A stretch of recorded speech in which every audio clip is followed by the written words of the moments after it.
제목 참 간명합니다.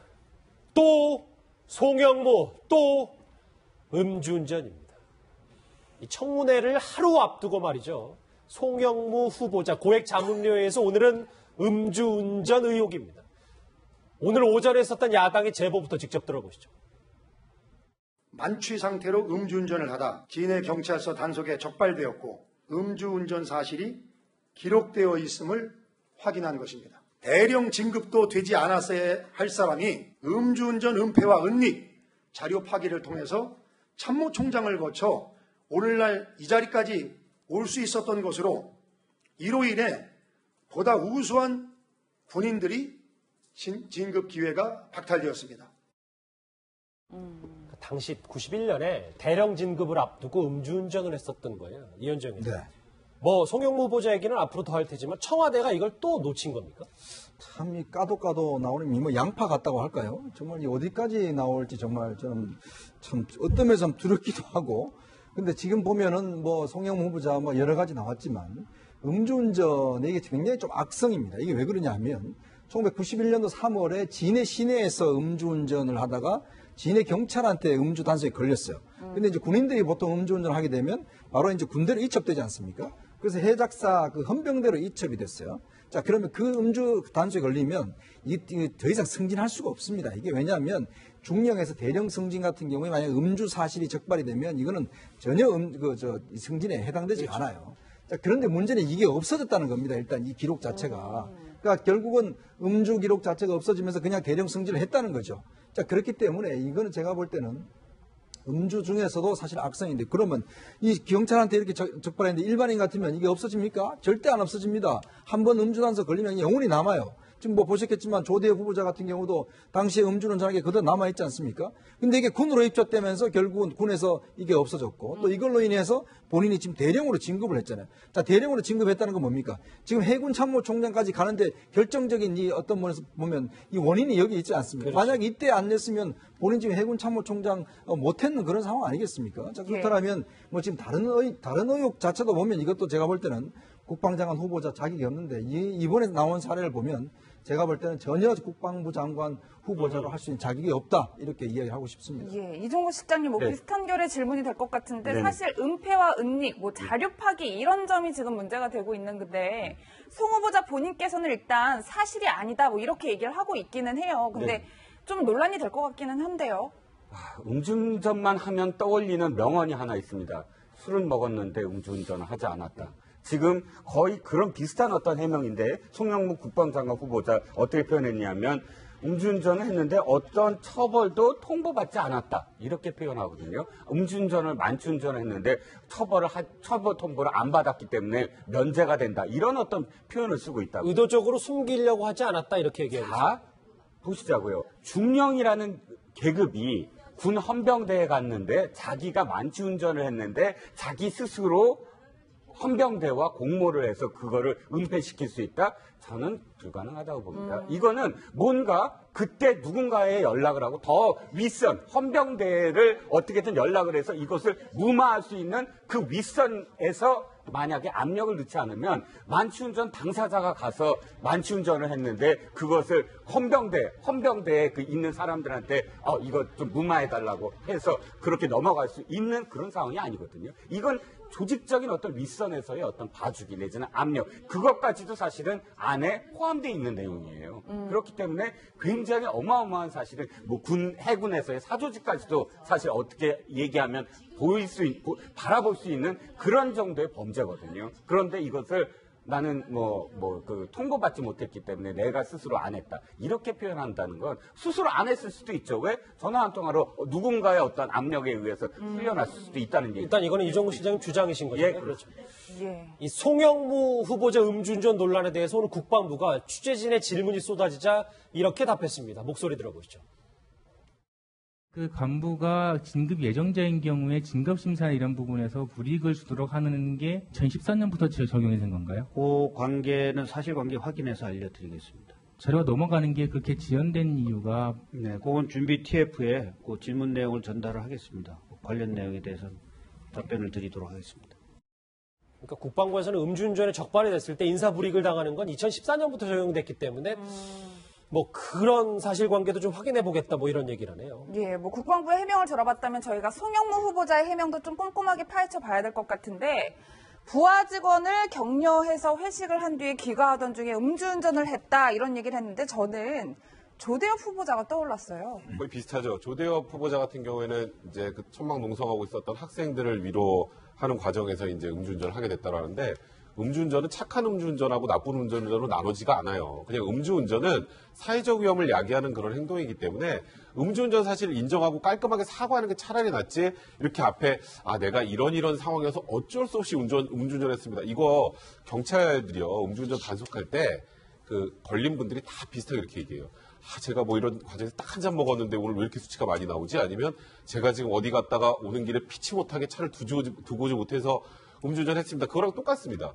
그러니까 이런 얘기가 오히려 국민들의 신뢰만 더 떨어뜨려요. 그리고 지금 송영무 후보자 같은 경우 아까도 말씀하셨지만 사실 음주운전하고 헌병대 간데 처벌이 안 받는 그러니까 이 나중에 이게 승진 대상이 되고 안 되고 두 번째 문제고 그건 있을 수가 없는 일이에요. 그러니까 송영무 후보자건 그게 윗선이건 어떤 방식으로 헌병대를 움직이지 않았으면 이게 불가능한 일입니다. 이게 그냥 단순히 착오로 누락될 수 있는 일이 아니거든요. 그렇기 때문에 뭐 물론 음주운전 제가 아까 착한 음주운전 나쁜 음주운전 없다고 했지만 음주운전 이후의 처리 과정까지 놓고 보면 이 부분은 그냥 넘어갈 수 있는 수준의 문제가 아닙니다. 물론 이게 공소시효가 또 완성이 됐기 때문에 추가로 처벌하진 못하지만 그 전에 여러 가지 논란에다가 이것까지 이제 음주운전도 이 과정까지 다 야기가 됐다면 현실적으로 이게 청문회가 진행이 될 수 있는 시작이 될 수 있는 정도의 수준인지까지가 사실 저는 의심스럽습니다. 아직까지는 뭐 내일 정상적으로 진행하는 걸로는 나와 있습니다만 예. 양문석 박사님 아까 제가 이현주 의원님께 잠깐 질문을 드렸다가 말았던 건데 본인이 이제 음주운전난에 뭐 불표를 하거나 할 수 있지 않습니까? 물론 불표를 안 했겠죠. 만약에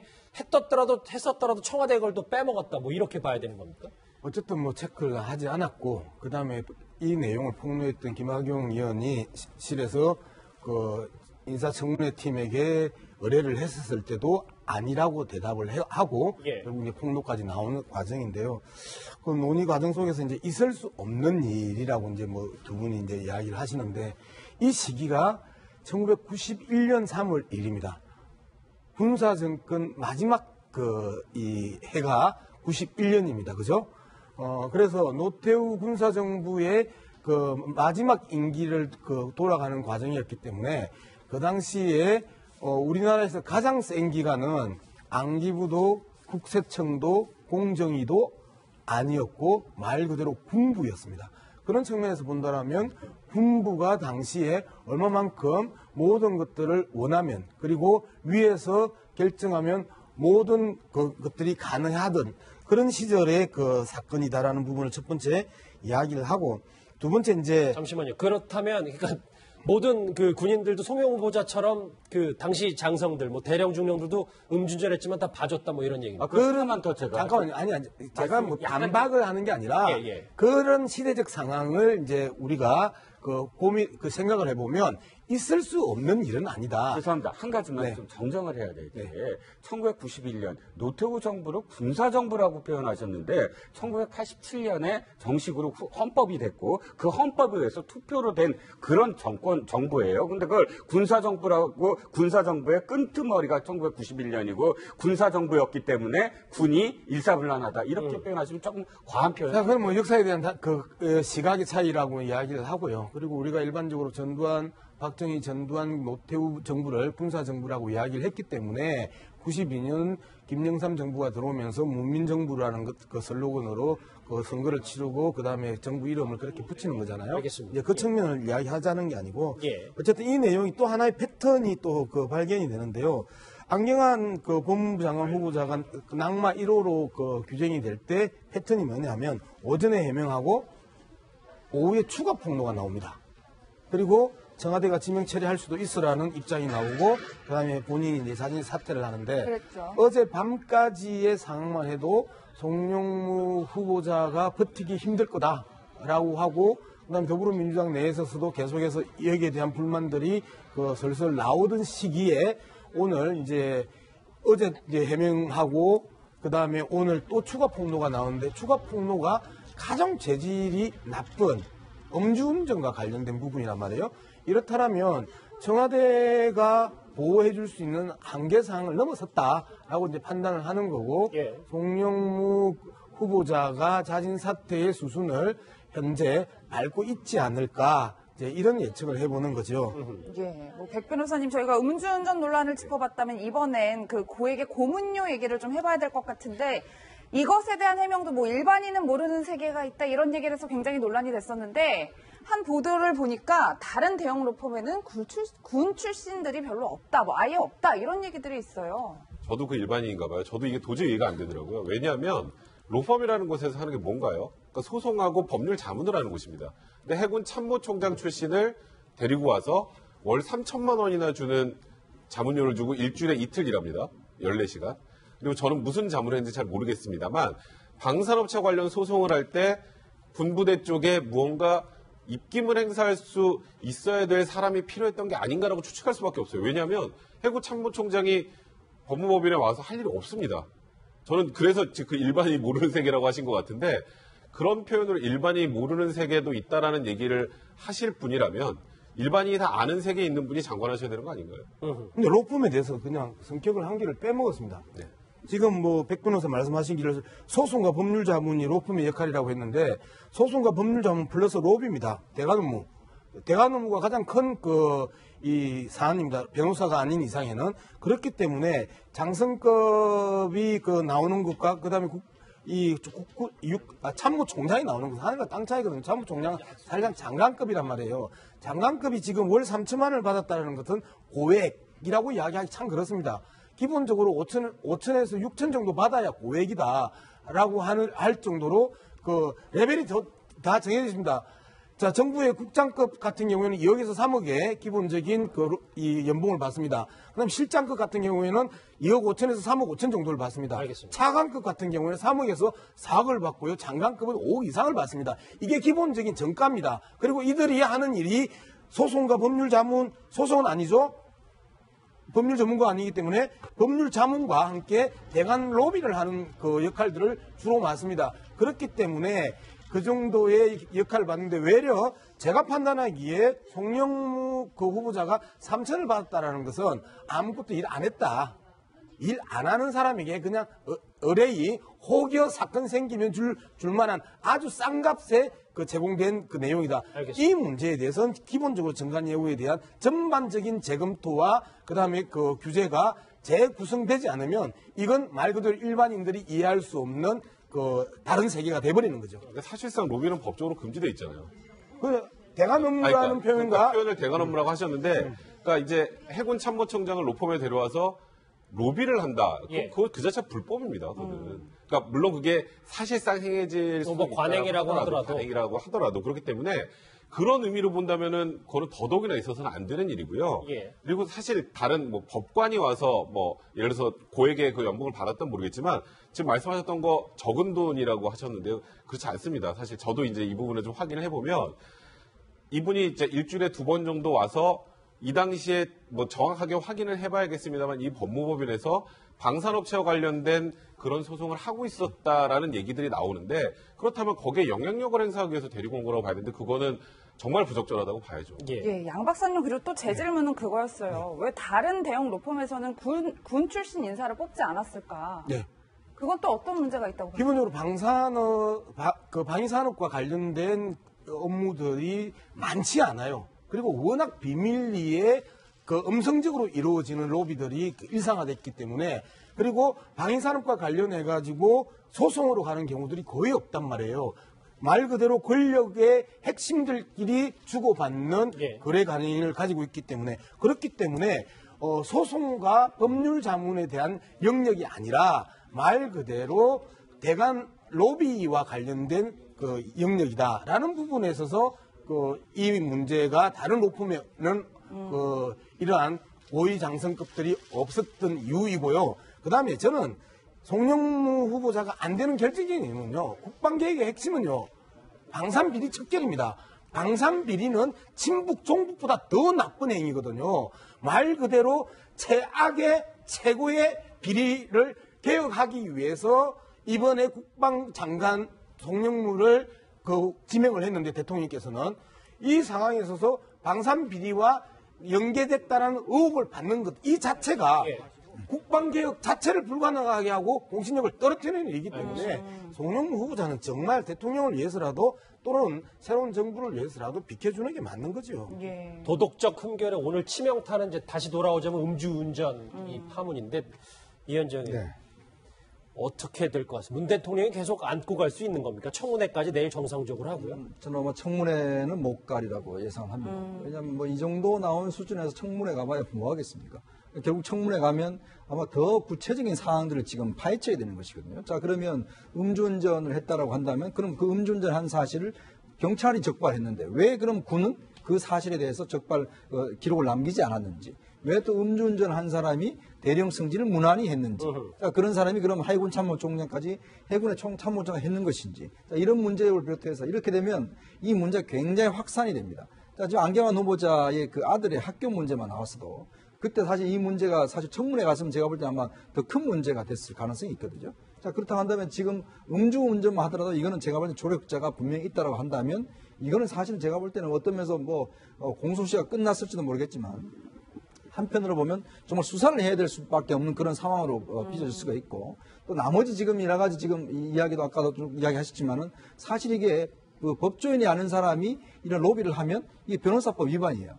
자, 그러면 이거 자체도 사실 파헤치고 들어가면 이 큰 문제가 될 수가 있거든요. 그러게요. 그렇기 때문에 아마 제가 볼 때 뭐 송영무 후보자가 지금 이 어떤 이 상황 자체가 도저히 지금 청문회까지 갈 수 없는 상황이라고 저는 일반적으로 보기 때문에 아마 본인도 아마 그런 결단을 좀 내리지 않을까 싶습니다. 여기 계신 두 분은 일단 본인의 결단이 필요하다 이런 얘기를 했는데 일단 청문회 내일입니다. 인사 문제로 이렇게 잡음이 끊이지 않는 상황에서 안경환 후보자 낙마 11일 만에 오늘 청와대가 법무부 장관 후보자를 발표했습니다. 목소리 들어보시죠. 시민사회는 물론 법무행정 현장에서도 사법개혁을 위해 활동해온 이론가이자 실천가입니다. 박상기 후보자에 대한 그 셀프 보고를 하실 부분이 새로운 용어가 생겼나요? 셀프 고백? 발표한 대로 제가 더 드릴 말씀은 없고, 그러나 최선을 다해서 정말 고민스럽게 깊이 들여다봤다는 말씀을 드리고요. 법무부 장관은 법무부의 문민화가 지금 그 새 정부의 중요한 과제 중에 하나이기 때문에 거기에 적합한 인물로 판단했다는 뜻입니다. 예, 뭐 박상기 후보자의 면면을 살펴보면 비검사 출신의 학자 출신으로 안경환 전 후보자랑 굉장히 비슷한데 검찰개혁 의지가 대단하다 이렇게 보면 될까요? 사실 문재인 대통령이 법무부의 탈검찰화를 계속 외쳐왔죠. 그렇죠. 그러니까 법무부와 검찰 간의 연결고리를 끊지 않으면 검찰개혁은 불가능하다고 판단을 하셨기 때문에 이번에도 안경환 후보자와 사실상 유사합니다. 그러니까 지금 학자 출신이시고 그리고 검찰 뭐 하셨던 적이 없죠. 그러니까 이제 다만 걱정이 되는 부분은 제가 저번에 안경환 후보자가 나왔을 때 말씀드렸지만 실질적으로 검찰에서 일을 해보지 않은 분이 검찰개혁, 그러니까 내부의 상황을 정확하게 파악할 수 있을까에 대한 의구심이 드는 건 사실이나 그래도 그 안에서 계속 있다가 올라온 사람이라면 현실적으로 자기 친정에 손대긴 힘들다라는 쪽이 좀 설득력 있는 내용인 것 같고요. 또 이분 같은 경우에는 어쨌건 검찰개혁 자문위원도 하셨고 뭐 그래서 그 검찰 내부에 대해서 어느 정도 파악을 할 수 있다. 검찰에 대한 업무 파악은 좀 가능하다는 측면을 본다면 이제 뭐 나머지 이제 뭐 또 어떤 논란이 나올지는 알 수 없습니다만 일단 문재인 대통령의 일단 법무부를 꾸리겠다라는 그 방식은 명확하게 비검찰 출신이다라는 걸 보여준 인사가 아닌가 싶습니다. 오늘 새로운 법무부 장관이 내정이 되긴 했습니다만 11일 전에 낙마했던 안경환 전 후보자 지명 당시에 이낙연 전 총리가 이 안 전 후보자 임명을 철회하면 어떻겠느냐 이런 의사를 전달했다는 것으로 전해졌습니다. 그 목소리 한번 들어보실까요? 지나간 얘기인데요. 사실은 안경환 후보자의 경우에는 자퇴하시기 전에 몇 시간 전에 제가 재고하는 게 필요할 것 같다는 얘기를 청와대에 전달한 일은 있습니다. 본인께 도리가 아닙니다만은 기왕에 말씀이 나왔으니까 처음으로 공개를 합니다. 저뿐이었겠습니까마는 저로서는 이건 재고가 필요할 것 같다 하는 저의 판단을 말씀을 드렸습니다.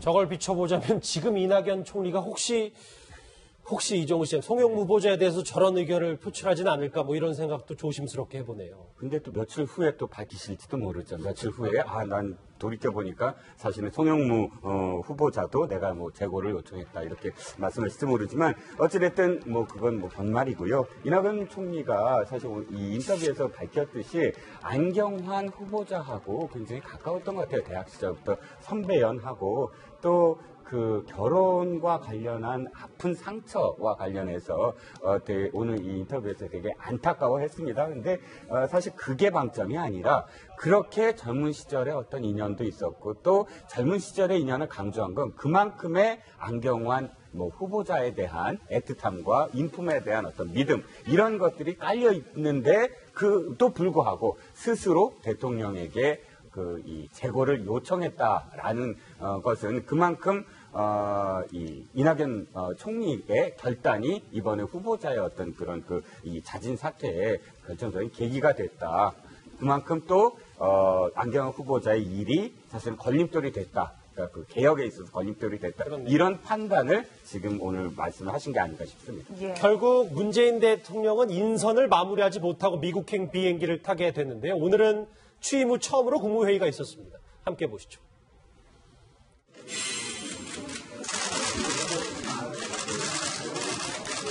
여기 젊은 분이 우리 팀장님이 오랜만이죠? 10년 만에 왔습니다.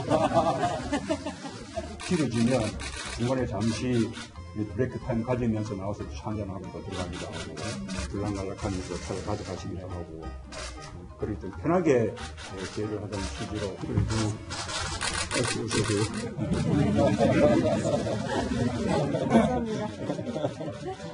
많이 반가웠습니다. 제28회 국무회의를 개최하겠습니다. 새 정부가 출범한 이후에 처음으로 대통령으로서 국무회의를 주재합니다. 개인적으로 아주 감회가 깊습니다. 인수위 없는 정부 출범에 또 새로운 내각이 완성되지 못한 상황에서 국중에 공백이 생기지 않도록 협조해 주신 국무위원 여러분께 감사드립니다. 네, 영상 속에서는 굉장히 화기애애한 분위기였는데 일각에서는 불편한 동거다 이런 얘기들도 있어요. 현실적으로 불편할 가능성은 별로 없겠죠. 왜 그러냐면 안 불편합니까? 이 전 정부 내각과 현 정부 내각의 동거 내각이고 그다음에 대통령 입장에서는 일하는 사람들로 보이는 거지 전 정부 현 정부로 보일 가능성은 별로 없기 때문에 그리고 워낙 시급한 일들이 너무 많기 때문에 그렇고요. 제가 방금 놀란 건 28회라고 지금 국무회의가 그러면 5월 9일 이후에 이틀에 한 번꼴로 국무총리나 비서실장 주재로 국무회의가 열렸다라는 건데요. 엄청나게 정신없이 바쁘게 이제 달려온 것 같은데 자꾸 동거내각 전 정부와 현 정부의 동거내각이 불편하다고 이야기하는 것들은 이 인사청문회 과정에 있어서 정말 내용이 어떻게 제보가 됐을까라고 하는 부분들이 한두 건 있었단 말이에요. 안경환 법무장관 후보자의 문제나 이번 송영무 이 국방장관 후보자 내용에 있어서 와 저걸 어떻게 그러면서 혹여 누군가 안에서 역정보를 내고 20년 전 음주운전 정보를 자유한국당에서 어떻게 알았냐? 이제 이런 것들이 조직적 저항으로 비춰지고 이제 이런 부분들이 있을까봐 불편한 동거내각이라고 이제 이야기를 하고 그것들을 하는데 현실적으로는 대통령 입장에서는 일을 해야 되는 부분이고 일을 하는 과정에 있어서 당연히 누가 임명했든 간에 현재 성과는 정권에 가는 게 아니라 현 정권에 오는 거거든요. 그리고 핵심 부서가 지금 다 안 바뀌었단 말이에요. 국방부 안 바뀌었죠. 교육부 안 바뀌었죠. 법무부 안 바뀌었죠. 말 그대로 3대 개혁이라고 하는 국방개혁, 교육개혁, 그다음에 검찰개혁의 핵심 주체들이 안 바뀐 상황에서는 대통령 입장에서는 계속해서 안정적으로 유지 관리해주는 이 사람들이 외려 더 고마울 수도 있다. 그런 측면에서 불편하지 않다. 라고 저는 생각을 하고 있습니다. 다음 주제 넘어가기 전에 지금 잠깐만 양 박사님께서 말씀하셨던 관련 속보가 지금 왔어요. 청와대에서 송영무 후보자의 91년 음주운전 자료는 사찰이 아니면 받을 수 없는 자료다. 그러면서 자진 사퇴에 권유한 적 없는 걸로 전원의 전원이긴 한데 청와대에서 이렇게 밝혔습니다. 이현정 의원님. 그러니까 안경환 후보자와 지금 양 박사님께서 잠깐 지적하셨으면 도대체 그 자료를 어디서 났냐라는 일단 근원적 물음을 청와대가 던지는 거네요. 아니 근데 사실이 있는 거를 갖다가 어떻게 자료를 찾았냐, 이거 우리 사실에 대해서 일단 먼저 문제 제기를 해야죠. 그리고 그 사실이 뭐 덮어진다고 세상에 덮어질 일이 어디 있습니까? 당시에 그 91년도에 뭐 음주를 했다 하더라도 그때 관련된 경찰이 몇 명이고 또 그 본 헌병대가 몇 명인데 다 유출되게 돼 있지 않습니까? 그걸 하고 지금 문제 유출 문제를 지금 문제 삼는 것은 제가 볼 때는 본질적인 문제가 아니죠, 사실은. 그 본질의 음주운전 그 본질에 대해서 문제를 좀 접근해야지 청와대가 저런 식으로 입장을 이야기하는 것은 제가 볼 때 온당치 않습니다. 그걸 못 찾은 그럼 청와대는 뭡니까? 저렇게 찾을 수 있는 거를 91년 자료를 못 찾은 걸 청와대 민정에서 못 찾은, 그럼 청와대는 도대체 검증을 했습니까? 그런 문제를 스스로 이야기해야지 지금 와서 그 자료는 사찰이면 찾을 수 없다라고 해서 오히려 어떻게 찾았냐, 왜 찾았냐, 이렇게 문제를 제기한다는 게 이게 지금 정당한 문제적입니까? 저는 아니라고 봅니다. 청와대가 지금 이 문제 접근을 굉장히 잘못하고 있는 것이 아닌가. 오히려 지금 유출자 어떻게 했느냐, 야당한테 지금 책임을 떠넘기려고 하는데 제가 볼 때 이건 올바르지 않는 접근이죠. 다음 속보 한번 같이 보시면서 저 사찰건 말고, 그러니까 지지난주 금요일에도 안경원 후보자 관련해서 그 밤에 막 청와대와 안경원 후보자 간에 막 얘기가 있다가 결국 이제 본인 스스로 물러났는데, 지금 분위기를 봐서는 이종우 실장님, 송영무 후보자가 물러날 생각은 일단 지금 현재는 없는 것 같네요. 그렇죠. 사실은 이겁니다. 지금 오전에 이 기사가 터지고 난 다음에 일단의 어떤 흐름들이 청와대에서 지금 잦은 사퇴를 권유한다라는 정보가 지금 그 기자들 사이나 혹은 일부에서 지금 이렇게 그 칠하시라고 일명 얘기하죠. 증권가 정보지. 증권가 정보지처럼 돌고 있었어요. 그걸 청와대에서도 의식을 한 것으로 보입니다. 그래서 곧바로 지금 청와대 공식적인 어떤 그런 지금 그 발언인 것 같은데, 문제는 저는 아직도 여지는 남아있다고 봐요. 그러니까 청와대에서 일단 잦은 사퇴를 권유하지는 않았다라는 선에서 만약 머문다면, 권유하진 않았는데 그것은 이제 송영무 후보자가 만약에 내가 스스로 사퇴하겠다 했을 때 청와대는 권유하지 않았지만 송영무 후보자가 스스로의 어떤 선택이었다라는 최소한의 어떤 여지를 두기 위해서 이 말을 한 건지, 아니면 뭐 끝까지 가보자라는 건지는 조금 더 지켜봐야 할 것 같습니다. 그런데 현재 저희 이 위원님께서도 말씀하시고 여러 패널들도 말씀하셨지만 현재 분위기에서는 사실상 송영무 후보자의 잦은 사퇴가 더 지금 이 무게중심의 추가 가 있는 게 아니냐, 이렇게 보여집니다. 저도 저 맥락이 지금 갑자기 저 이야기가 왜 나왔는지 어떻게 나왔는지에 대한 맥락을 모르고 속보 자막 한 줄 두 줄을 보면서 판단하기 상당히 어렵겠으나, 실질적으로 저 자료가 어떻게 나왔는지에 대한 부분들을 제기한다라는 것은 저거는 국회에서 제기할 내용인지 청와대가 제기할 내용은 아니다라는 부분에 대해서 동의를 하는 거고요. 그다음에 지난번에 지명 철회할 수도 있어라고 하는 게 안경환 법무장관 후보자에 대해서 7시경에 이제 저녁 7시경에 떴는데, 저 부분에 대해서는 여전히 송영무 후보자가 대통령의 짐을 벗겨주는 게 맞는 거다. 그렇게 저는 생각을 합니다. 알겠습니다. 오늘은 음주운전 의혹이 터진 송영무 국방장관 후보자 얘기를 쭉 해봤습니다.